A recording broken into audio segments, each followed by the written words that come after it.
Good evening. Today is July 31st, 2015, and you're joining us for our regular Friday night webcast here at LaRouche's. My name is Jason Ross, and I'm joined in the studio tonight by Jeff Steinberg of Executive Intelligence Review.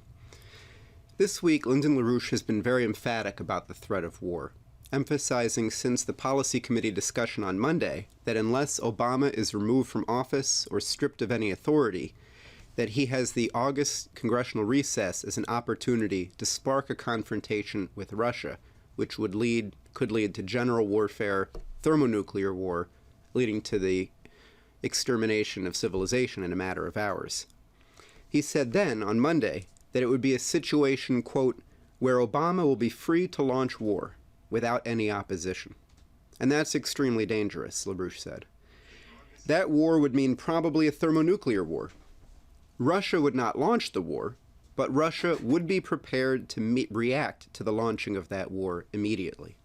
And that's the situation, and this can mean the extinction of a lot of people on the planet. So the pretexts for this are multiplying. The dangers are multiplying.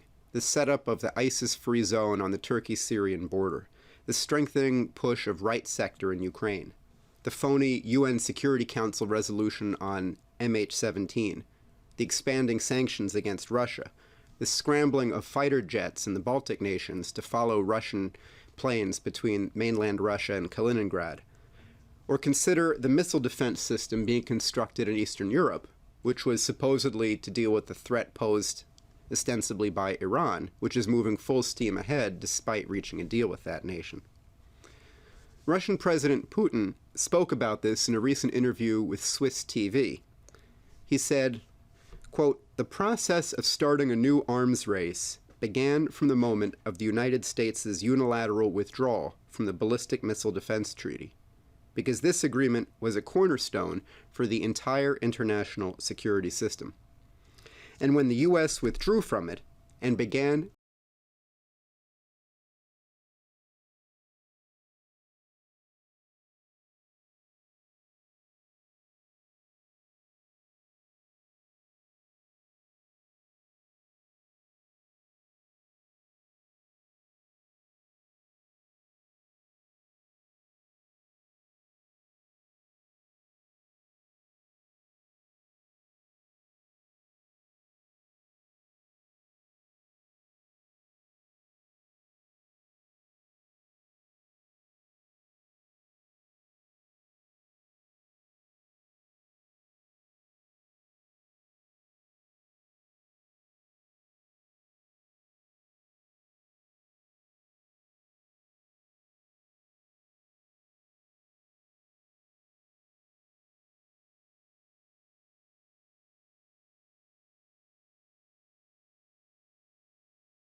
to any of the questions that Mr. LaRouche and I posed at that National Press Club briefing from President Obama, from Susan Rice, who is, of course, now the National Security Advisor to President Obama.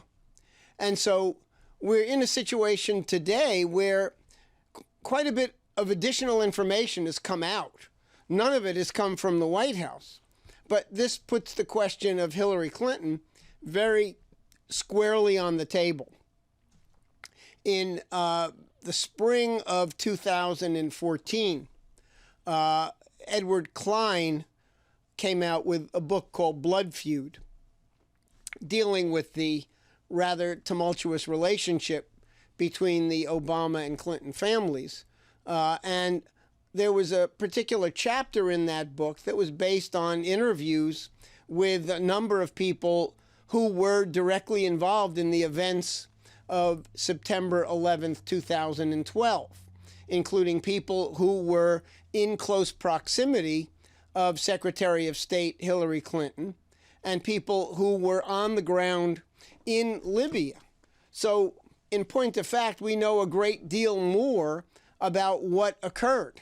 What's only missing right now to fully corroborate and fill out this picture is commentary from Hillary Clinton, because that is sufficient right at this moment to block the drive towards war, a war that could become very quickly a general war and, in fact, a thermonuclear war that would represent the extinction of mankind. We're in a countdown because, as of yesterday, the House of Representatives has left Washington, not scheduled to return until after Labor Day in early September. Within several days, the U.S. Senate, a week at the most, will also be gone. And so you have an extraordinarily dangerous window of time. August of 2015 could very well be the window that President Obama uses to provoke a confrontation with Russia that would lead to a general thermonuclear war. And as Mr. LaRouche emphasized in our conversations earlier today, that war would be very fast. It would be over in a matter of hours. And the net result would be, in all likelihood, the extinction of human life on this planet. Now, that is a very, very serious threat. And it's therefore incumbent on Hillary Clinton to step forward and say what she actually knows. Because only that kind of action, in the absence of Congress being in Washington, can put the kinds of limitations, literally launch the impeachment process or forced resignation process of President Obama, that is the necessary precondition to be genuinely confident that we're not on the cusp of World War III. Now, we had the statements made by President Putin that Jason quoted a few moments ago. There are some other elements of this situation that are also worth taking note of. Russia, since the beginning of the drive for confrontation with Russia, beginning with the coup that overthrew the Yanukovych government in Ukraine and started the process of military actions right on the border with Russia. From that point on, the Russian leadership came to the obvious and appropriate conclusion that there was a grave danger that there was going to be a major war provoked against Russia. And so not only did President Putin publicly say last week and on a number of previous occasions that Russia has the ability to launch an absolute, unquestionable second retaliatory strike against anyone attacking Russia, but we know a great deal about what they've been able to accomplish. There's been a substantial investment in the upgrading and modernization of Russia's entire strategic nuclear force. There have been, in the past months alone, dozens of incidents in which the Russian Air Force demonstrated the ability to fly strategic bombers into the airspace adjacent to NATO territory. All done in international airspace and in international waters, so there's been no formal violations of any sovereignty, but the message was intended to be delivered very clearly, that Russia understands that they are under threat of attack and that they have an absolutely unquestionable second strike capability that will survive any kind of attack that they might be subjected to. In recent months, there have been instances of Russian submarines being as close to U.S. coastal waters as the Gulf of Mexico. Again, fairly and legitimately in international waters, but the message is clear. This past week, Russia declared the National Endowment for Democracy to be a persona non grata organization in Russia. They've been kicked out. And of course, NED is the mother of all of the color revolution organizations, all of the private sector groups like Freedom House and Human Rights Watch and all of the various entities are all tightly affiliated with and funded by the National Endowment for Democracy. The vice president of the NED, Nadia Dyuk, is part of the Banderas networks here in the United States that are allied with Victoria Nuland and allied with those right sector, literally neo-Nazis in Ukraine, who represent one of the potential instrumentalities for launching this confrontation with Russia. So make no mistake about it. This period of August is not just something that we view as a particularly dangerous moment, but is something that is widely recognized. It's recognized in Russia. There is a strategic analyst at the U.S. Navy War College who released an email that he received from a European NATO official saying that if we are lucky, we will avoid having a general war begin during the summer of this year. And parenthetically, the European NATO official said, and furthermore, we'll be specially lucky if it's not a thermonuclear war. I had personal discussions with a number of NATO representatives posted here in Washington, D.C., and they've confidentially said that they are scared to death about the density of NATO deployments and maneuvers right on the Russian border, in the Black Sea, in the Baltic Sea, in land areas adjacent. And so the danger of that kind of intense deployment, particularly under the circumstances where Congress is out of Washington and there's very little check and balance on President Obama, this is a matter of grave danger, possibly an existential issue of survival. Now, in that context, what does Hillary Clinton know?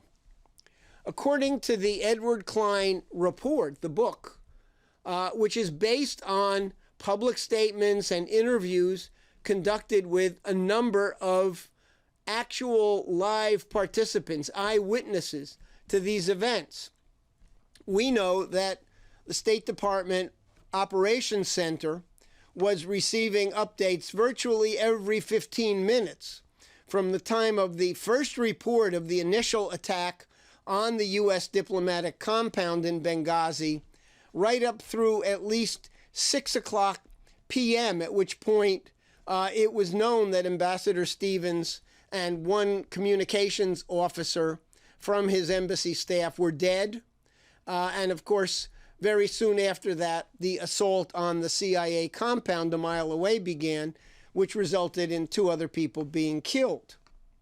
Now, at 10 o'clock that night, according to eyewitness accounts, President Obama placed a telephone call to Hillary Clinton and ordered Secretary of State Clinton to put out a press release announcing that the attack on the mission in Benghazi had been spontaneous and had been an outgrowth of protests over the release of a video that slandered the Prophet Muhammad.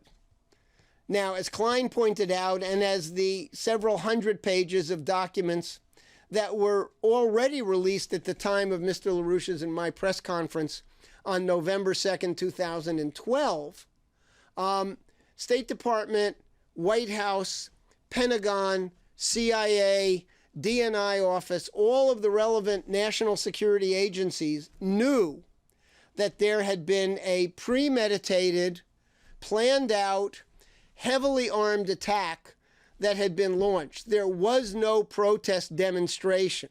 There was no connection whatsoever to the video. What had happened is that the head of Al-Qaeda, Ayman al-Zawahiri, had put out, number one, a call for attacks against the United States on the anniversary of the original 9/11 attacks. And he had put out particularly an order to seek revenge against the fact that the number 3 in Al-Qaeda, a Libyan by birth, had been killed in a U.S. drone strike in June of 2012. So, in other words, it was transparently clear. It was clear in Washington by no later than 6 p.m. on September 11th, 2012, that the United States had been subjected to yet another deadly attack from Al-Qaeda. Ansar al-Sharia was the local Al-Qaeda affiliate in the Benghazi, Derna area. The State Department had produced in August of 2012 a detailed timeline of terrorist attacks that had taken place in Benghazi, in Tripoli, but particularly in the Benghazi area for months and months leading up to September 11th. The British ambassador had been subjected to an attack on a car caravan when he was visiting Benghazi. Things had gotten so dangerous that the Red Cross had pulled all of its personnel out of Benghazi. There had been previous attacks on the U.S. diplomatic missions in Benghazi, and one of the State Department documents, which obviously reflected intelligence shared with the CIA, with the Pentagon, and with the White House, indicated that emissaries of Al-Qaeda from Afghanistan and Pakistan had been deployed into the Benghazi area and had already recruited several hundred locals. Some of them were being transported into Syria, along with large amounts of weapons that had been captured by various forces when Gaddafi was overthrown and murdered back in the end of 2011. So all of this was known in advance. And when Secretary Clinton received the phone call from President Obama, according to the news accounts and according to Edward Klein's book, which was based on, again, interviews with people who were witness to that discussion, Secretary Clinton said, "Mr. President, this is not credible. We know what happened here." Obama said, "Forget it. I want you to issue this press release." Hillary Clinton said, "I'll call you right back." She got on the phone with her husband, former President Bill Clinton. They mulled over what the implications were. Bill Clinton apparently, obviously said the same thing. This is not credible. Nobody will believe this. This is ridiculous. This was an Al-Qaeda premeditated attack. They considered the fact that it was September of 2012, less than 2 months away from the elections. At that time, President Obama's re-election chances were by no means a certainty. And the president had campaigned aggressively on the fact that Al-Qaeda had been destroyed, that the killing of Osama bin Laden had represented the routing of the organization. And much of his presidential campaign in 2012 was centered on that one event, the killing of bin Laden, and the fact that Al-Qaeda had been defeated. Suddenly, Benghazi meant that, in fact, Al-Qaeda had not been defeated. And if you fast forward to today and consider that Al-Qaeda in Iraq morphed into the Islamic State, and the United States is back on the ground in Iraq, in Syria, now in Libya as well, fighting against a new iteration of al-Qaeda, you get an idea of the magnitude of the lie and the fraud that was told by President Obama on that night when the Benghazi attack occurred. We still don't know what happened between 5 o'clock in that evening when the president met with Defense Secretary Panetta and Joint Chiefs of Staff Chairman General Martin Dempsey, and then retired to the East Wing, to the residence. And then to the 10 o'clock phone call that was made to Hillary Clinton. We really have zero idea of what the president was doing in that critical 5-hour period. We know that there was no adequate military response, even though there were options that were available, options that could have at least been in place in Benghazi prior to the time that the second phase of the attack began against the CIA annex a mile away from the consulate that had now been burned to the ground, basically. So at 10 o'clock, that call happened. Hillary Clinton considered her options. If she resigned and went public and made clear that the president had ordered her to lie and that she was not going to do that, number one, Obama would be defeated for re-election, unquestionably. Number two, she would be blamed for it by most Democrats. And number three, whatever prospect she held out for a future presidential run post-Obama herself would be down the tubes. So she made a very unfortunate decision.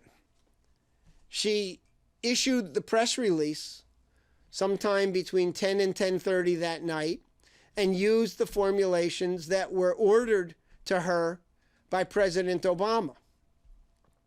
The net effect is that we've been living a lie ever since. And now we're at a point where that's coming home to roost. There was an agreement reached just this past week between Hillary Clinton and Trey Gowdy, who is the chairman of the House Select Committee on Benghazi, that she will appear to testify under oath on October 21st or 22nd. We know that sometime prior to Hillary Clinton's testimony there, her chief of staff as Secretary of State, Cheryl Mills, will be also called to testify. Cheryl Mills was the White House General Counsel under President Bill Clinton. So sooner or later, both Secretary Clinton and her key staff people are going to be forced to tell the truth under oath. And the question is, will that truth come out in time to prevent the guns of August from being unleashed? So it's not a question of whether or not the truth will come out. Right now we're dealing with an account that is, from everything that we've been able to determine, highly credible and quite accurate. What's missing is the eyewitness statement coming from Secretary Clinton. Regardless of the consequences, she has a profound moral obligation to basically correct the terrible mistake that she made on the night of September 11th, 2012. She knew what her options were. She knew one option was to go public, to resign, and to let the American people know what actually happened. Now, of course, she tried to do things after the fact, after she had committed that terrible mistake. The State Department did release hundreds of pages of documents. She was the first administration senior official, cabinet official, to actually call the attack an act of terrorism. President Obama refused to do that for quite some time. Susan Rice refused in her interviews on the 16th of September of 2012 to say anything remotely resembling the truth. She was ambitious to become Secretary of State. Hillary Clinton, who would have been the person you would have expected to go on national television, one of her own diplomats, Ambassador Christopher Stevens, had been murdered. And she knew the score. But because she was being told to go on national television and lie to the American people, she refused to go on television. Susan Rice did, and delivered the script exactly as it was formulated through a combination of State Department and CIA and White House NSC people. By the way, one of the key State Department people involved in crafting the, quote, talking points was Victoria Nuland. So here we are. It's August 2015 in just a matter of hours. We're in a potential countdown to a Obama provocation against Russia that could lead to thermonuclear war. And the pressure is on Hillary Clinton. Will you come forward now, at this point? Don't wait till October 21st or 22nd. Come forward now in the interest of the survival of mankind. If the chances of this happening were 5%, were 1%, what would be the right thing to do if it was in your power to make sure that such a confrontation can be avoided? Could you possibly ignore the responsibilities and defer from coming forward right now at this moment and telling the truth? That's what's required. It's not even a question any longer of whether or not the truth will ultimately come out on this. She will be appearing before Congress in a matter of months. I can assure you that the committee will be asking these questions. Carly Fiorina, who's a Republican candidate for president, came out in the last 24 hours and said that when she's in a position of debating Hillary Clinton, the first question she will ask is for a full and honest accounting of what happened in Benghazi, what she knows about the actions and behavior of President Obama.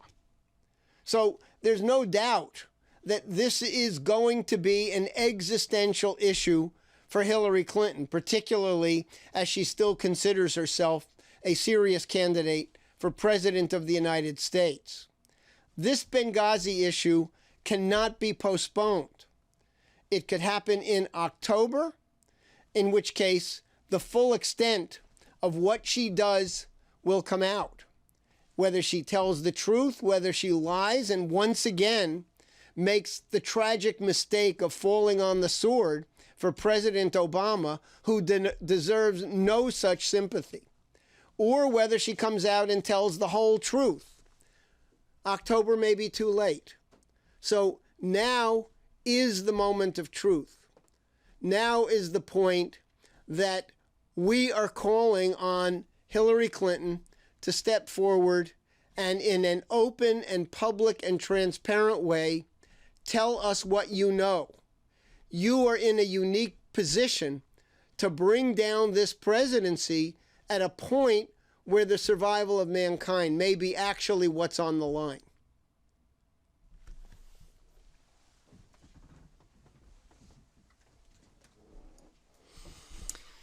Thank you, Jeff. I think tonight we'll leave it with that. We'll stick to this very focused message. So thank you for joining us. Thank you for your past and your future support. We have quite a job to do. Good night.